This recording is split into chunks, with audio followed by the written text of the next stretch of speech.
So Bud Dupree didn't happen. That's not good for the Steelers, but they still have more chances to add to the outside linebacker position, specifically edge rusher. We'll talk about the free agency chances and the draft chances. Of course, do a mock draft Monday right here in the Locked On Steelers podcast. I'm your host, Chris Carter. Let's get into it. You are Locked On Steelers, your daily Pittsburgh Steelers podcast, part of the Locked On Podcast Network, your team every day.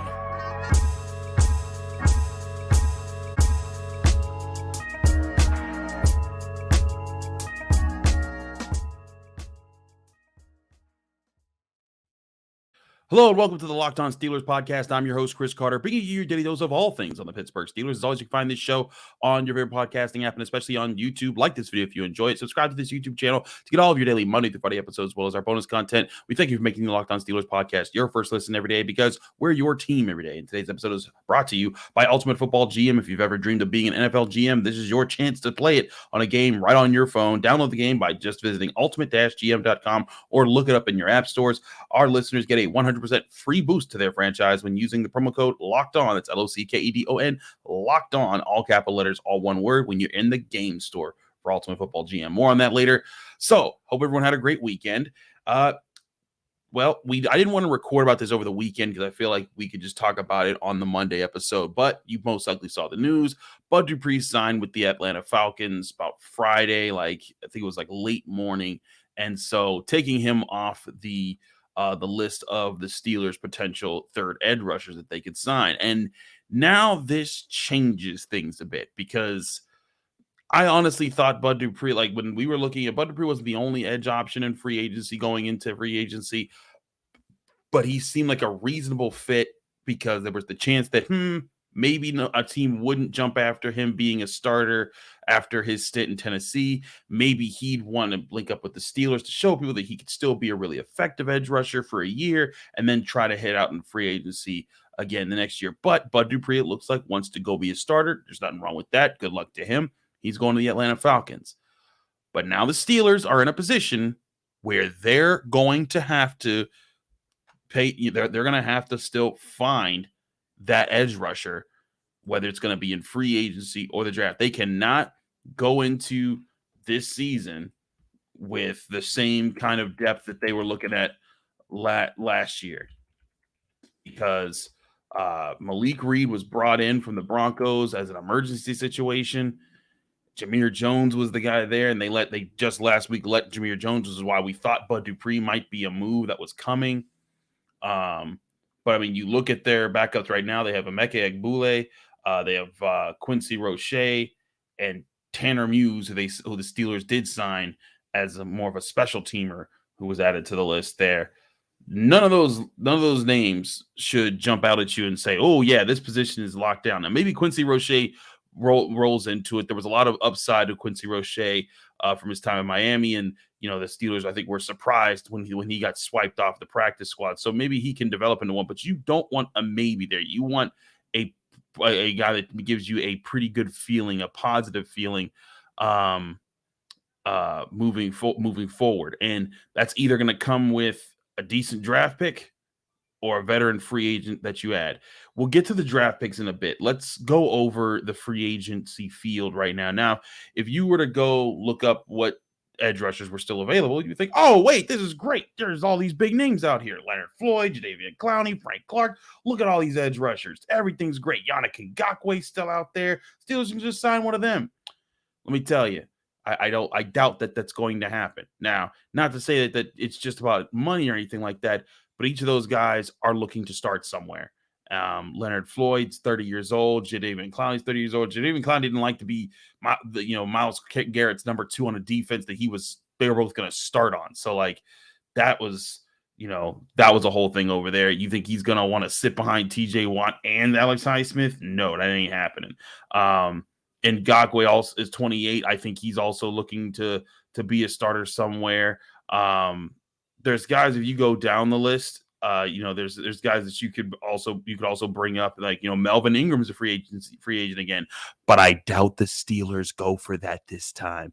And I think Melvin Ingram, honestly, that situation also is going to impact how the Steelers want to handle filling their third edge rusher role, because they want a guy who comes in and understands that they are the backup. They're the role player. They're not coming in to take Alex Highsmith's job. And not that everybody shouldn't strive to be a starter in the NFL, but they need a guy to come in who's going to know his role, shut his mouth, and get the work done.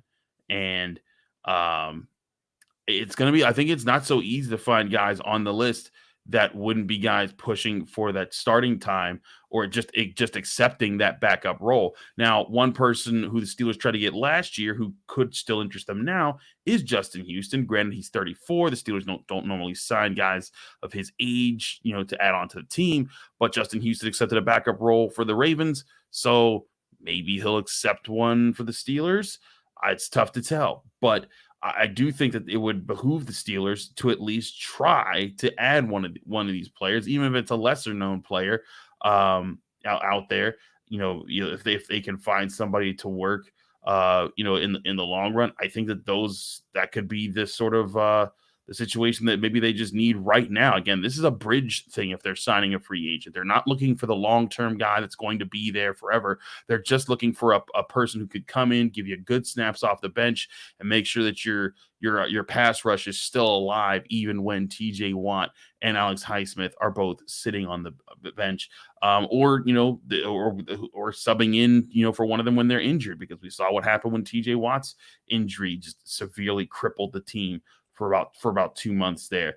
And there's also guys like Kyle Van Noy, Robert Quinn. I think Carl Nassib's still out there as well. But I think still the bottom line is the Steelers need to look towards the NFL draft for this solution. Maybe sign one of those veterans or another cheaper veteran and then draft a guy.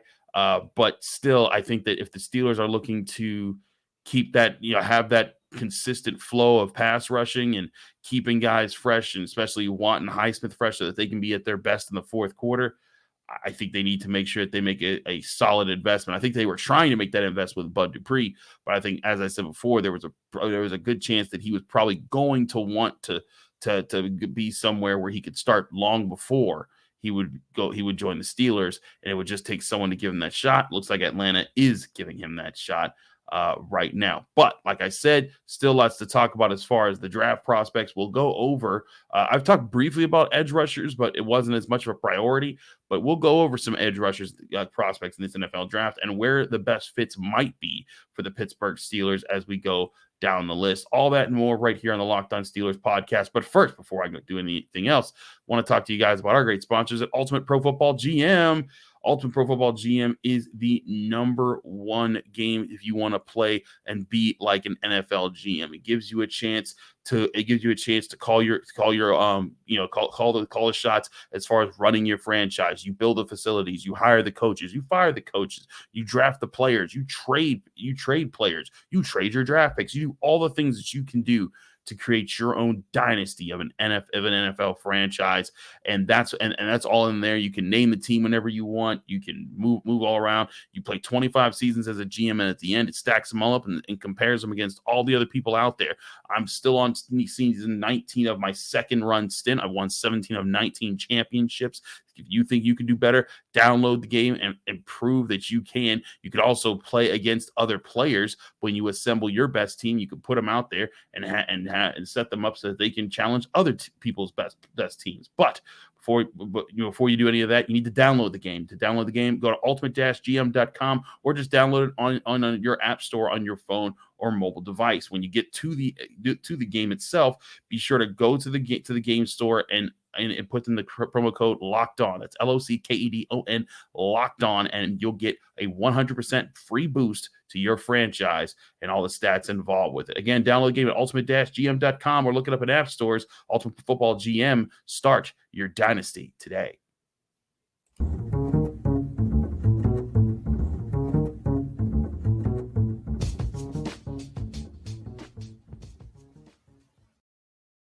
Back here on the Locked On Steelers podcast, I'm your host, Chris Carter, continuing the show. Now, let's get into the edge rusher talk of the NFL draft. Now, this is something we've briefly explored. We've mentioned, the possibility of them adding an edge rusher in the NFL draft at some point, but we weren't sure when it would be.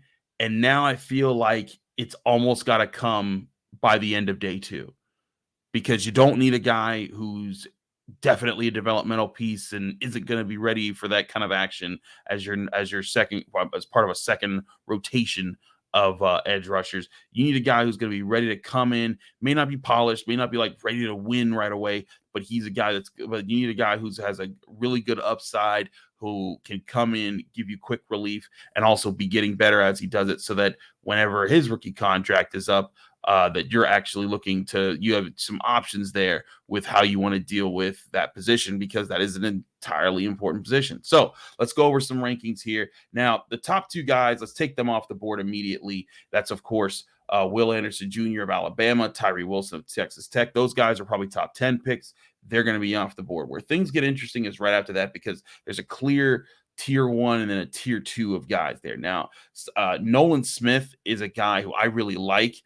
I'm not sure if the Steelers take him at 17. If he's at 32, though, it's going to be very tempting, because he's an outside linebacker who's extremely explosive, extremely fast, wins with that explosiveness. But I also think other NFL teams are going to want to get that explosiveness for themselves. So not entirely sure if he's going to be the ultimate move. Lukas Van Ness is the kind of the tweener from Iowa.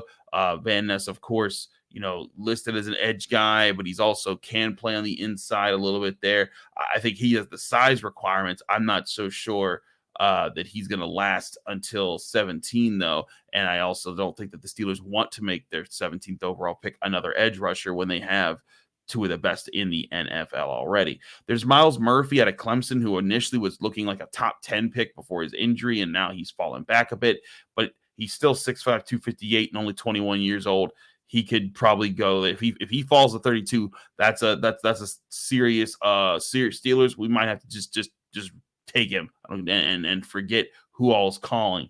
But Myles Murphy, with his injury, there's a little bit of concern there. But before he was injured, he looked like a dynamic beast. He was just coming after you all the time, brought the heat. He'd be a very interesting prospect there. Will McDonald IV out of Iowa State.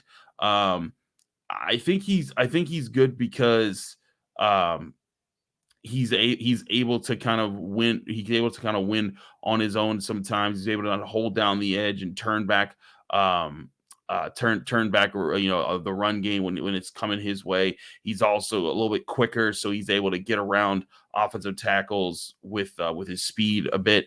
But I'm not so sure that if you're gonna where he's gonna go is probably late first round.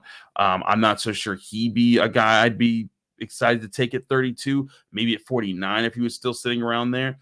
But then it gets really interesting, because then the guys who are definitely round 2 guys are like Kansas State's Felix Anudike-Uzomah. He's another bigger guy. Not as big, 6'3", 255. But he's a guy, he gets after the quarterback well. He makes plays whenever he does get into the backfield, if he's able to win his reps. There's also BJ Ojulari of LSU. There's Tuli Peloto of USC, who the Steelers have brought in for a visit.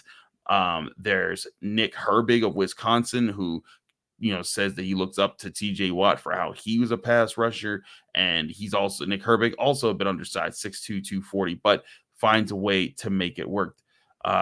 So there's all those guys. There's Adetomiwa out of Bowore, out of Northwestern, another guy that is really, I think he's really shines at his testing, because he ran a 4.49 and is really explosive. And according to Pro Football Focus, that his 4.49 was the fastest time ever for a player testing in the combine at 280 pounds.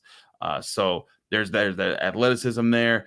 But then there's also guys, if they wait even later, like if they wait to the 3rd round, maybe Andre Carter II from Army is still in play there. And Andre Carter is in a unique position, because he's 6'6", 256. So he has the length, he has the size, but he hasn't had the chance to kind of focus on just his NFL career and be bulked up. That's kind of what happened when you saw him going against some guys, and he's still training on an Army regiment, and that's just part of his schooling. So be very intrigued to see how that plays out. Isaiah Foskey of Notre Dame, really good at pass rushing. I think could get a little bit better at run defense, but still there are options here and plenty of options, and we'll go over more of those options as time comes. But the question is going to be, where do the Steelers go get these guys? Go get their edge rusher if they're going to get one in this NFL draft class. Like I've said with a lot of positions, I think the sweet spot is that second, third round area. Can they get a BJ Ojulari, like a BJ Ojulari with Highsmith and Watt, with the abilities that he brings to the table? I think that could be a serious threat for the Steelers defense to, one, still be active in run defense, but two, be getting after quarterbacks. And that's just what the Steelers, that's what their MO is. They want to be good at that. And I think this is a chance for them to add to that by getting another edge and a good edge player in the first 3 rounds or so, maybe even the first 2 rounds.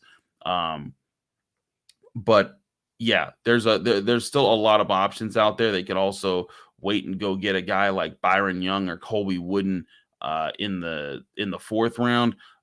But still, I think that the sweet spot here is the 2nd and 3rd round, getting one of those guys. And who knows, maybe they get Nick Herbig and he's reunited with his brother Nate Herbig, who the Steelers signed in free agency. But a lot of what has to happen now is just waiting and just seeing how this plays out. I don't think the third best edge rusher is a need that's going to supersede corner or offensive tackle or things like that.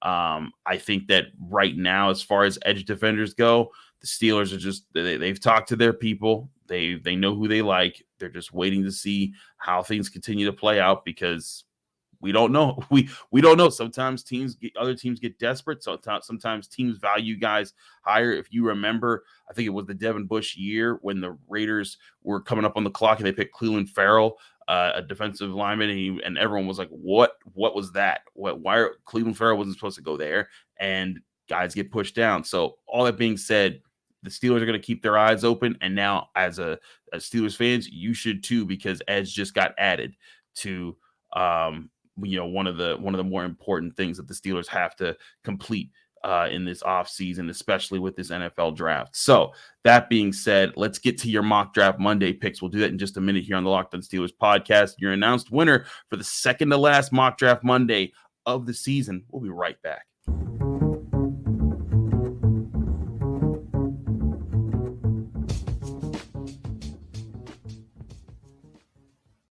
Back here on the Locked On Steelers podcast, I'm your host, Chris Carter. We're continuing our show here on Monday. As I said, we got Mock Draft Monday, and this is the second to last one. Next week is the last Mock Draft Monday before the NFL draft. Time flies. We had over 100 submissions. A lot of you all giving good picks in there. So it's tough to pick through the sea of some football GM geniuses who should be playing Ultimate Pro Football GM on their phones if they're not already. Look at me advertising for you guys. But let's get into who won this week. And I'm going to break down their picks here because they did something that tapped into a few things we've brought up recently on the show. So first, before we break down the picks, congratulations to our winner, Brandon Simon, who submitted his picks in and did a few interesting things here. So first and foremost, Brandon traded back, which we talked about a lot on this show, and he traded back with a partner that we mentioned on this show, and that was the New York Giants, who after talking to the Locked On hosts of several different teams, they seemed like the most likely team that might want to trade up to 17 to get their target. Now, we don't know who the Giants in this simulation that Brandon did with Pro Football Focus's mock draft. We don't know what the Giants used or who the Giants got with that 17th overall pick, but in exchange, he got their 25th overall pick and their 57th overall pick. So you drop down 8 spots in the first round to pick up a second round pick here, a third second round pick, mind you, by the way. And that allowed Brandon to go to work. Now, for the first round pick, 25th overall, Darnell Wright. So you get your offensive tackle. He's going to plug in a right tackle. Then you're going to go look and say, all right, Chukwuekorfor versus Dan Moore. Who wins left tackle? We'll see. But either way, at a 25, that's great value. I could tell you right now that the Bengals are a team that they would take Darnell Wright if it came to them, or at least our Locked On Bengals friends think so, because when we've looked at when we did our mock draft situation where the entire network was doing the mock draft and each show was picking their players. We got down to that point, and the Bengals jumped all over him at 28. So trading down to 25 might be the sweet spot to get a Darnell Wright. I think that there's some people that are pushing for him to be picked up at 17, but I think he's the offensive tackle. He's that next. I think he's that first of the line of the second tier offensive tackles out after you talk about Broderick Jones, Peter Skoronski, and Paris Johnson Jr. So for him to be for you to trade back and still get your offensive tackle. Awesome job there. So Brandon Simon understood the assignment. Also, the rule was to get an edge rusher within the first 3 rounds. Brandon Simon did that while still addressing several other needs. With the 32nd overall pick, Brandon Simon stayed put and got Emmanuel Forbes, cornerback out of Mississippi State. Of course, Emmanuel Forbes, ball hawking cornerback, a little bit light, but 6'1", so he's got the length. He just needs to bulk up a little bit while keeping that explosiveness, that speed, and the playmaking ability. His ability to make plays on the football while they're in the air, something else. And I think that that's something that the Steelers would absolutely be attracted to. Then at 49th overall, Brandon got one of my personal favorites in this draft class, and that's Wisconsin defensive lineman Keanu Benton. If the Steelers can get him at 49, I think that is a huge win. That guy is a mauler in the middle of the defense. I think in the long run, he's going to be a very big factor. He could learn behind Cam Hayward and Larry Ogunjobi and now Braden Fajoko. So now you have a bunch of defensive linemen to help him develop. And if him and DeMarvin Leal become the future, you've already found your next generation of Steelers defensive linemen being right there. So awesome stuff on that. Then with the pick that he traded to get from the Giants at 57th overall, Brandon went and got Dion Henley, the Washington State linebacker. Now, Dion Henley, good athlete, good player.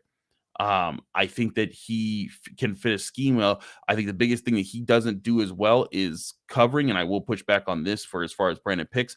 I think Henley's a guy who he's going to be a lot like what they got in Landon Roberts and a little bit what they got in Cole Holcomb. He can play in coverage, but he's not going to be as efficient there, at least from what I've seen so far in my tape of Dion Henley. So, but either way, he's an athletic linebacker, and he's going to add to that room. And that's going to be, I think, a good room to have moving forward for the Steelers, because that's an important position. Then, as we move along here, with the 80th overall pick, the Steelers' natural 3rd round pick, Brandon goes and gets Nick Herbig. You talking about Nick Herbig. Guy idolizes TJ Watt, being that they're both from Wisconsin. And of course, the Steelers love their brothers. So Nate Herbig was signed in free agency. Now Nick Herbig's getting drafted here. So this would be an interesting plot twist here for Brandon Simon. Then, as we move along here, 4th round, you get the 120th pick. You get Anthony Johnson Jr. Out of Iowa State. Anthony Johnson Jr., a converted cornerback who moved to safety and did okay. Nothing that I think that there's nothing there that I think lights up at me about Anthony Johnson Jr. I have to be honest. I haven't watched a whole bunch of his tape. But the little bit that I did see, I was like, okay, there's something there, but not like, not like he's not going to be taking over the starting position from Monte KZ or anyone anytime soon. But again, I do think that Nick Herbig works there. Also, for the final picks, Brandon went with two in the 7th round with 2 UCLAers, wide receiver Jake Bobo and quarterback Dorian Thompson Robinson. But the 7th round picks aren't what make the draft. What makes the draft is emphasizing what the priority is and keeping true to that. And here it looked like Brandon had a plan, came in, wanted to address the needs, got an offensive tackle, got a corner, got a defensive lineman, a linebacker, an edge rusher, and a safety.